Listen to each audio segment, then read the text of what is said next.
Welcome to the Tech Egg. Don't get scrambled. Enjoy the video. You'll begin by confirming prerequisites. Both of you must have Google accounts and the Photos app up to date. Open Google Photos, tap Library, then Utilities, and select Partner Sharing to start.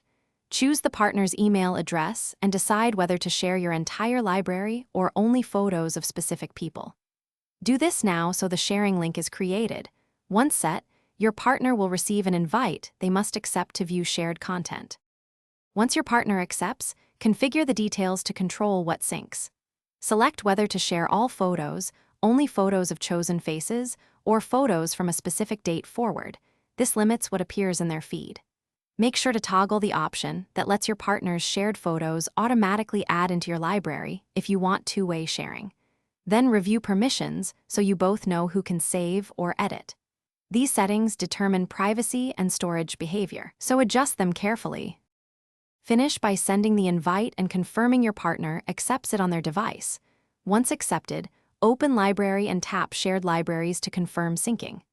If everything is configured correctly, photos matching your selection will start appearing. Make sure both phones have stable internet and enough storage to sync.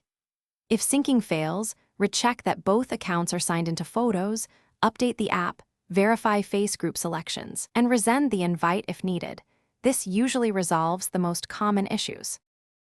Thanks for watching. Consider subscribing if I helped unscramble your problems.